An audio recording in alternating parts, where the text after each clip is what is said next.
Hey everyone, so today we're going to talk about two things, about signs and a divination tool I like to call if this then that. Now we see signs throughout the Bible. They are in the Old Testament and also the New Testament by very learned people and the common people, and also Israelites and Gentiles alike. So they're throughout the entire thing. And in reality, we see them in our own lives all the time. Sometimes we call them coincidences, sometimes we call them synchronicities, or weird things that happen that day. Now, if you start paying attention, or something keeps coming up over and over and over again in your life, a lot of times you want to think about why that's happening. And if you want to start getting into interpretations, there are some specific interpretations about signs. A good place to start with that would probably be dream interpretations. You see, because you can go back into the video, which I have linked right above. It talks about dreams. Now, dreams have to do, and signs are linked in just the way that our mind understands things. Now, we have our conscious mind, which understands language and a lot of very textile things. And then we have our unconscious mind, which is a whole nother subject. But one thing about the unconscious mind is it deals with things in images a lot more than in our normal way of communication. And signs and also dreams often use imagery to speak to us, more than just having it literally written out in the words of a language that we use. So, doing dream interpretation is one thing, and like I said, the best place to start would probably be a dream interpretation book to see what is common throughout history and what the majority of people view certain images to mean for you and certain numbers to mean for the normal population. Interpretation is really step 2. How do you know when something comes into your life, if it's actually a sign or if it's just a weird coincidence? And the truth is, there is no concrete way to know. That's why I almost don't have signs as a divination tool, because it's more of a lifestyle and it's very hard to teach. It's something that is going to be personal to you. It's going to be about how your life is going at this moment. So if you are having a very hard time with something, then something that would normally be a sign for you may be a completely different sign now, because your life, your mindset, and the things that you're having problems with are going to change how you view everything. So it's very hard for someone on the outside to see what signs are meaning for you. That's where the tool, if this then that, comes in. Now, this is something that anyone can use. Like all divination tools, I think it's important that you are in a good place in your life. So, if you are in extreme emotional turmoil right now, or if you have a guilty conscience, or a lot of things like this, where there's obviously some blockages, it's going to be difficult to do a lot of divination tools. You would probably want to do something that's a little bit more concrete. This tool, which I call if this then that, can work great for a lot of is this the best course of action? Not trying to get a lot more information, but to see if I push on this doorway, is it the right one? Or is that one the right one? The best example of this is probably Gideon and putting the fleece out for the Lord. At the very end of this video, I'm going to have that whole passage read out loud, so you can go check it out. But essentially what happened is Gideon was a nobody. And it was during the time of the judges, so the children of Israel did bad. and God took another country and just completely enslaved them for like a generation. After that, the children of Israel cry out to God, and he brings up a judge, someone who can deliver them. Now, an interesting thing about this is in Gideon, it starts off by saying that a prophet comes to Israel and says that this is going to happen. I don't know why the prophet wasn't just the judge anyway, but sometimes weird stuff like that happens. Anyway, the angel of the Lord comes to Gideon and says, you are going to be this judge and deliver Israel. And after Gideon finally accepts this, he goes to the Lord and says, okay, here's the if part, if I really am going to deliver Israel as you say I am, then have the dew in the morning only be upon this fleece, this sheepskin that I put out, and not be wet anywhere else. He wakes up the next morning, and it is that way. He wrings out an entire bowl of water. And he says, don't be mad at me, God, but let's do this again, but the opposite. So have the fleece be dry completely, and the rest of the ground be wet. And the next day, it is that way. Now, this is as simple as it gets. If you think this is right, so say I want to get a job promotion, or I want to change my job, and I say, if this new job is best for my family, then let them offer me the right amount of payment without me having to haggle for it. And then you actually have to follow through. So you have to go to that interview, you have to talk to them, and what happens? If they offer you the position at the pay you want without you having to haggle for it, then yes, this is the right job for you at this moment. If they don't, then don't take the job.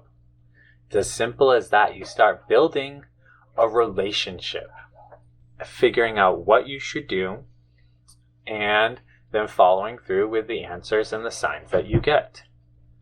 Now, this is somewhat uncommon way that Christians often view our prayer relationship with God. And for some people, this is very difficult to see it this way. Because a lot of Christians in this day and age kind of view it as you should just pray, oh God, please do this or that. And if you're feeling like more humble, then you say, oh God, just do whatever your will is. And here's the problem with that. Yes, we want the will of God to be done, but God did not make robots, and he did not make people that are completely dominated by him. He created people in his image who have wills, and he wants us to use our will, but also to be going along the right path. So, we shouldn't just say, don't even use me, God, just do everything that you want through me. He actually wants us to do things. He wants our will to be in line with his, and that takes responsibility on us. We have the responsibility to live good lives. So, this is where this comes in. And we see it throughout the Bible. Different men of God talk to God and say, well, I really think if you do this, how about this much? And they're bargaining back and forth. Now, this is a normal cultural thing in many other religions and a lot of other cultures. And it is a normal, healthy relationship between two beings. If this, then that divination tool is a great step to start going in that direction. And it can start with really basic things. You have a question in your mind. Is this the best thing for my life or for my kids or for whatever? Or is this one? So you just ask the question. If this is the right thing, then show me that. And if you see that, then it is the right thing. If you don't see that, then choose the other one. It's as simple as that, but it does take practice. And it takes discipline of your mind that a lot of people don't have. You have to actually see what's going on in life. You have to see the signs. You can't just go through life being like, oh, well, I guess that was God's will. It happened. You have to be interacting. We are always interacting with everything around us and with God, and this is an active way of doing that. So I hope you do give this a practice, and I would love to hear different examples in your life, how this has worked for you, and different ways that you want to use it. This is just one of many divination tools in the Bible. We have some more videos on my channel right here, and also in the book, Divination in the Bible, which you can get in the link below. And the children of Israel did evil in the sight of the Lord, and the Lord delivered them into the hand of Midian 7 years. And the hand of Midian prevailed against Israel, and because the Midianites and the children of Israel made them the den which are the mountains and caves and strongholds. And so it was, when Israel had sown, that the Midianites came up, and the Amalekites, and the children of the east. Even they came up against them, and they encamped against them, and destroyed the increase of the earth, till thou come unto Giza. And left no sustenance for Israel, neither sheep, nor ox, nor ass. And they came up with their cattle and their tents, and they came as grasshoppers for multitude, for both they and their camels were without number. And they entered into the land to destroy it. And Israel was greatly impoverished because of the Midianites. And the children of Israel cried out unto the Lord. And it came to pass, when the children of Israel cried out unto the Lord because of the Midianites, that the Lord sent a prophet unto the children of Israel, which said unto them, Thus saith the Lord God of Israel, I brought you up out of the land of Egypt, and I brought you out of the house of bondage. And I delivered you out of the hand of the Egyptians, and out of the hand of those that oppressed you, and drave them out from before you, and gave you their land. And I said unto you, I am the Lord your God, fear not the gods of the Amorite, in whose land ye dwell. But ye have not obeyed my voice. And there came an angel of the Lord, and sat under an oak tree, which was in Ophrah, that pertained unto Joash the Abiezrite. And his son Gideon threshed wheat by the winepress to hide it from the Midianites. And the angel of the Lord appeared unto him, and said unto him, The Lord is with thee, thou mighty man of valor. And Gideon said unto him, O my Lord, if the Lord be with us, then why is all this befallen us? And where shall all the miracles which our fathers hath told us, saying, Did not the Lord bring us up from Egypt? How now the Lord hath forsaken us, and delivered us into the hand of the Midianites. And the Lord looked upon him and said, Go in this thy might, and thou shalt save Israel from the hand of the Midianites. Have not I sent thee? He said unto them, O my Lord, wherewithal shall I save Israel? Behold, my father is poor in Manasseh, and I am the least of my father's house. The Lord said unto him, Surely I will be with thee, and thou shalt smite the Midianites as one man. And he said unto him, If I have found grace in thy sight, then show me a sign that thou talkest with me. Depart not hence, I pray thee, until I come again, and bring forth my present. I will set it before thee. And he said, I will tarry until thou come. And Gideon went into the house, and made ready a kid, and unleavened cakes of an ephah of flour. The flesh he put in a basket, and put both the broth in a pot, and brought it unto him under the oak tree, and presented it. And the angel of the Lord said unto him, Take the flesh and the unleavened cakes, and lay them on the rock, and pour out the broth. And he did so.